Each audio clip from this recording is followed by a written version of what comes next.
Hello students, मेरा नाम संदीप सिंह है और बोर्ड्स एकेडमी की तरफ से आज का ये जो वीडियो लेक्चर है इसका टॉपिक है Kepler's law of planetary motion. जी हाँ स्टूडेंट्स, तीन लॉज हैं और ये तीन लॉज जो हम Kepler's law of planetary motions है वो आज हम स्टडी करने वाले हैं। Maharashtra state board standard 10 gravitation जो कि पहला चैप्टर है पूरे सिलेबस का और फिजिक्स के सेक्शन का भी पहला चैप्टर है, उसका आर्टिकल है ये जो आज हम डिस्कस करने वाले हैं। तो डियर स्टूडेंट, जैसे कि आप देख सकते हैं जो Kepler's laws of planetary motion है वो तीन तरीके के हैं और आपकी Maharashtra state board 10th class science 1 के पेज नंबर 3 के ऊपर इनका डिस्क्रिप्शन दिया हुआ है जिसके बारे में हम आज डिस्कशन करने वाले हैं। ये तीन लॉज हैं जिसमें से पहले लॉ में डिस्कशन वो होता है एलिप्स और फोकस का, जो हम अभी यहाँ पर डिस्कस करेंगे। दूसरा लॉ है लॉ ऑफ इक्वल एरियाज और तीसरा लॉ है the relationship between time period and the distance of the planet from the sun. तो बेसिकली जो Kepler's laws of planetary motion है ये प्लैनेट्स का जो मोशन होता है around the sun in orbits उसके ऊपर काफी एम्फोसिस डालता है, उसके ऊपर हम डिस्कशन करने वाले हैं। अब मूविंग अहेड, सबसे पहले अगर हम देखते हैं Kepler's first law of planetary motion. Kepler's first law of planetary motion बोलता है the orbit of a planet is an ellipse. ये एलिप्स कीवर्ड है। The orbit of a planet is an ellipse with the sun at one of the foci. अब यहाँ पर dear students दो keywords आए हैं जो मैंने वहां पर लिखा भी है और वो दो कीवर्ड्स हैं, वो कीवर्ड्स कौन से हैं? जो पहला कीवर्ड है दैट इज एलिप्स और जो दूसरा कीवर्ड है दैट इज फोकाई। हम देखते हैं एक एक करके कि ये जो दो कीवर्ड्स हैं इन दो कीवर्ड्स का मतलब क्या है और उसके पहले उसके लिए हमें ये समझना जरूरी है कि एक एलिप्स होता क्या है। तो सबसे पहले हम देखते हैं कि एलिप्स क्या होता है।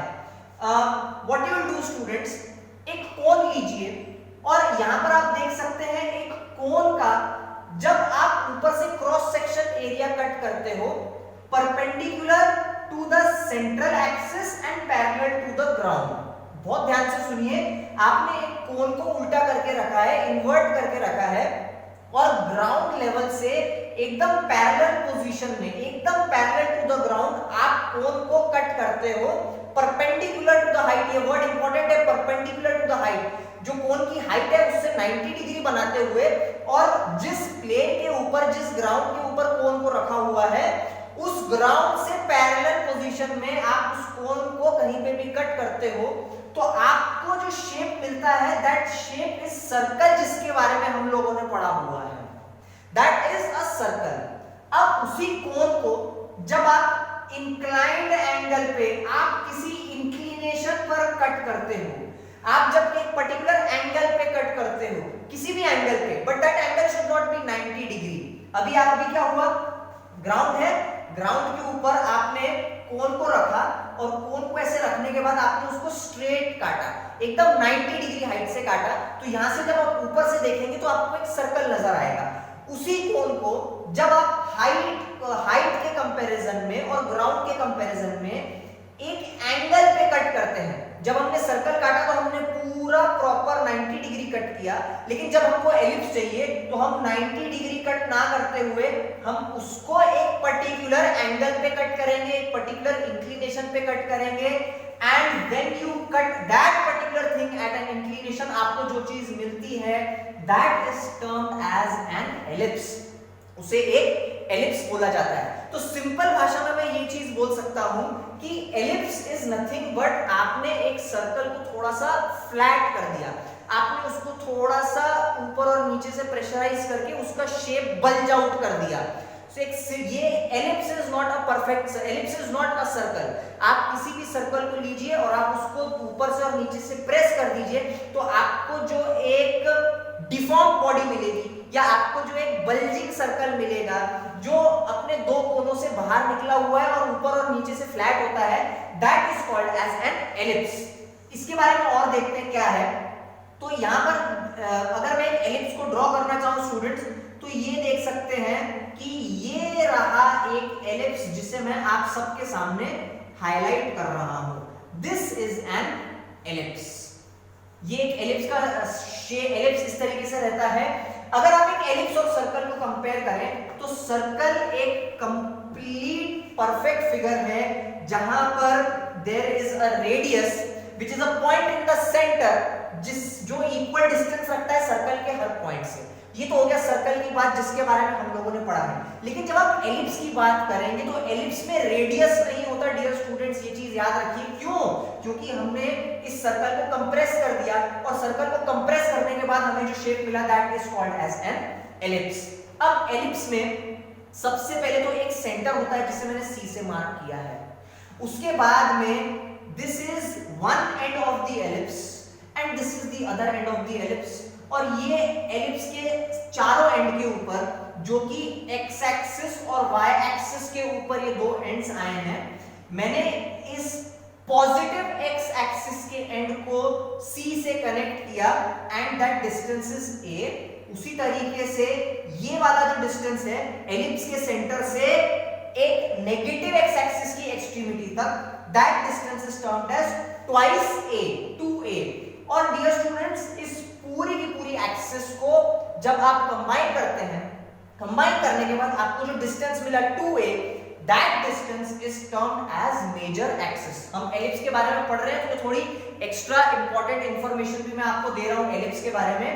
उसी तरीके से अब चलते हैं वाई एक्सिस के ऊपर। In the positive direction of x axis जो ये डिस्टेंस आया है सेंटर का एकदम टॉप मोस्ट पॉइंट तक के, दैट डिस्टेंस इज b। उसी तरीके से ये जो डिस्टेंस आया है from the centre till the bottom most point, that distance is b। और इन दोनों डिस्टेंसेस को जब आप मिला देते हो आपको एलिप्स के y एक्सिस के ऊपर जो पॉजिटिव पॉइंट है और नेगेटिव पॉइंट है, पॉजिटिव एक्सट्रीमिटी और नेगेटिव एक्सट्रीमिटी है, इस पूरे डिस्टेंस को जब आप कवर करते हो you get a distance 2b and this is called as minor axis. So this is major axis and this is minor axis. अब हम आते हैं इस फर्स्ट लॉ के इंपॉर्टेंट पार्ट पे, that is focus. That is focus. Now ये students बहुत ध्यान से सुनिएगा कि फोकस क्या होता है। एलिप्स में ऐसे दो पॉइंट्स होते हैं जिन पॉइंट्स को फोकस बोला जाता है। अब इन पॉइंट्स की खास बात क्या है? इन पॉइंट्स की खास बात ये है स्टूडेंट्स कि ये जो पॉइंट F1 और F2 हैं जिन्हें मैंने फोकस से डिनोट किया है, ये ऐसे पॉइंट्स हैं कि इन दोनों, बहुत ध्यान से सुनिएगा मैं क्या बोल रहा हूं, मैं फोकस की खास बात बता रहा हूं। आप एलिप्स के ऊपर किसी भी पॉइंट को कंसीडर कीजिए, भले वो पॉइंट ए हो सकता है, भले वो पॉइंट बी हो सकता है, भले वो पॉइंट सी हो सकता है, और इस ए पॉइंट को आप ज्वाइन करिए दोनों फोकस से, तो आपको ये चीज देखने को मिलेगी that the distance between A and F plus the distance between A and F2 is equal to the distance between the other points as compared to the other points of the focus। थोड़ा सा confusing रहेगा, अगर नहीं समझ में आया तो मैं इसको आपको इक्वेशन के फॉर्म में लिख के बताता हूं। ये देखिए स्टूडेंट्स, ये रहा centre, this is focus F1, this is focus F2। अब ये दो पॉइंट्स की खास बात ये है कि आप कोई भी पॉइंट को कंसीडर कीजिए on ellipse, that is point A या पॉइंट बी या पॉइंट सी या इसके अलावा दूसरा कोई भी पॉइंट कंसीडर कर सकते हैं, तो इन सभी पॉइंट्स का रिलेशन इन फोकस, इन दो फोकस जिसका प्लूरल होता है फोकाई, इन दो फोकाई के कंपैरिजन में क्या रहता है, दैट AF1, ये रहा AF1 प्लस AF2।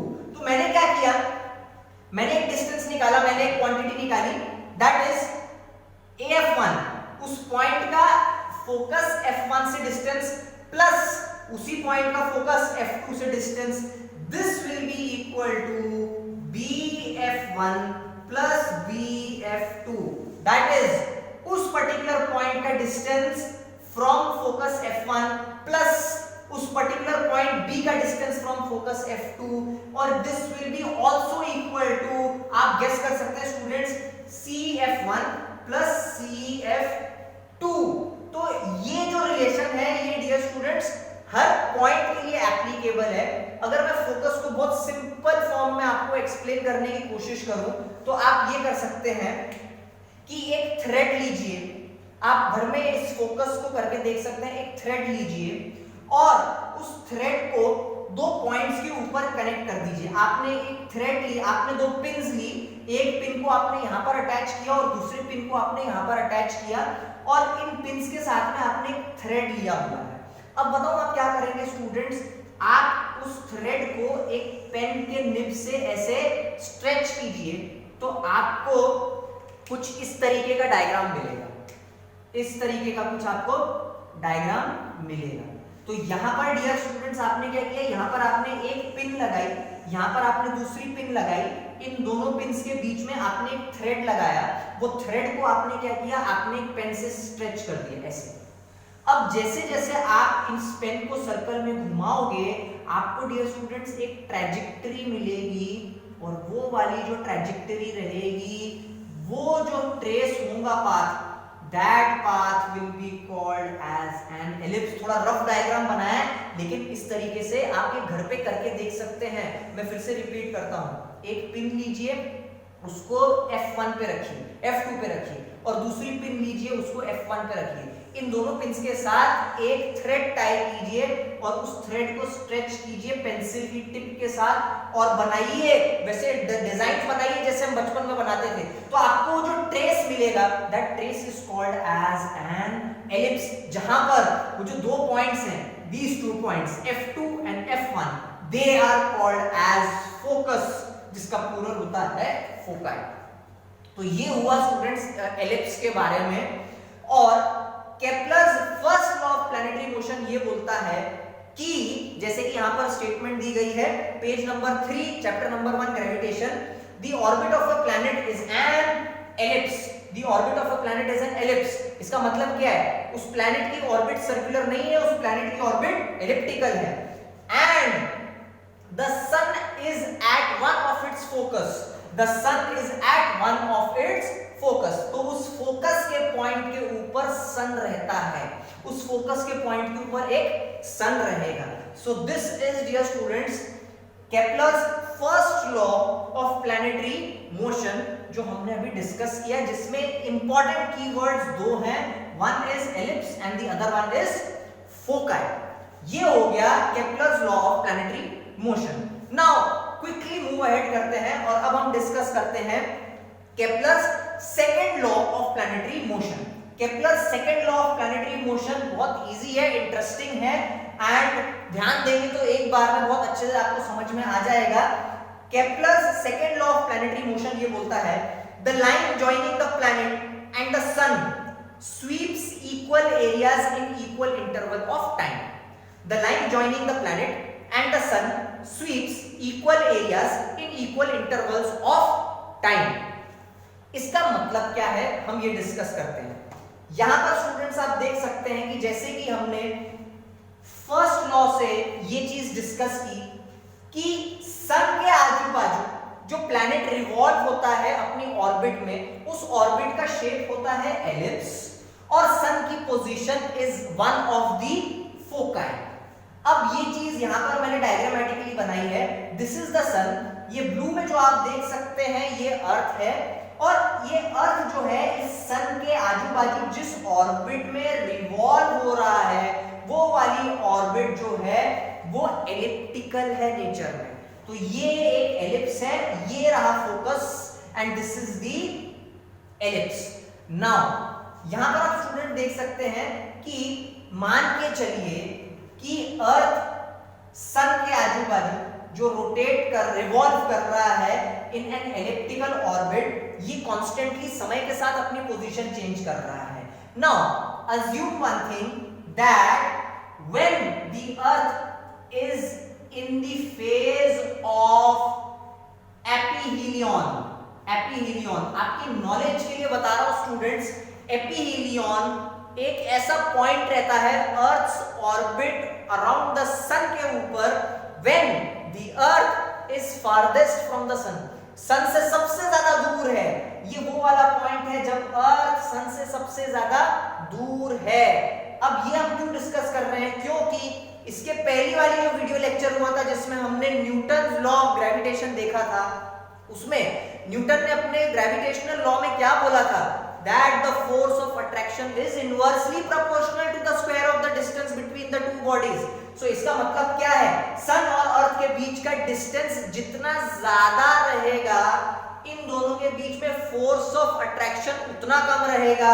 अब क्योंकि इसकी वजह से सन का जो फोर्स ऑफ अट्रैक्शन है वो अर्थ के साथ ज्यादा डिस्टेंस होने की वजह से कम है, तो सन अर्थ के ऊपर कम से कम फोर्स एक्सर्ट करेगा, जिसकी वजह से इस पर्टिकुलर पॉइंट में जो अर्थ की स्पीड है ना, वो स्पीड थोड़ी सी कम हो जाएगी। और ऑन टू द कॉन्ट्ररी, जिस तरीके से एपीहीलियन होता है उसी तरीके से एक दूसरा पॉइंट होता है that is called as perihelion. और पेरीहीलियन एक ऐसा पॉइंट होता है on the orbit of the earth around the sun where the earth is closest to the sun, where earth is closest, सबसे नजदीक, it is closest to the sun. Okay, now अब क्योंकि इस particular perihelion point पे अर्थ सन के सबसे नजदीक है, सबसे क्लोज है, इसका मतलब ये है कि अगेन यहां पर हम अप्लाई करेंगे Newton's law of gravitation. Newton's law of gravitation क्या बोलता है, that the forces of attraction between the two bodies is inversely proportional to the square of the distance between them. Distance जितना कम force उतना ज्यादा, distance जितना ज्यादा force उतना कम। Again मैं रिपीट करूंगा, मेरे पेन की टिप को ध्यान से देखिएगा, डिस्टेंस जितना ज्यादा फोर्स उतना कम, डिस्टेंस जितना कम फोर्स उतना ज्यादा। इसका मतलब क्या है कि पेरीहीलियन के पॉइंट पे जब अर्थ और सन के बीच का डिस्टेंस सबसे कम रहता है, उन दोनों के बीच के फोर्सेस ऑफ अट्रैक्शन सबसे ज्यादा रहते हैं। अब क्योंकि इस पर्टिकुलर पॉइंट पे सन अर्थ के ऊपर मैक्सिमम से मैक्सिमम फोर्स एक्सर्ट करेगा, तो जो हमने फर्स्ट क्लास में देखा था सेंट्रीपीटल फोर्स, वो सेंट्रीपीटल फोर्स सबसे ज्यादा लगाया जाएगा सन द्वारा अर्थ के ऊपर, as a result of which point C से डी तक जाने में या इस पर्टिकुलर जगह पे अर्थ की जो वेलोसिटी होगी वो सबसे ज्यादा होगी। ये मैंने आपको इंफॉर्मेशन दी है, ये एक्स्ट्रा नॉलेज आपको दी है कि आपको ये चीज पता रहे।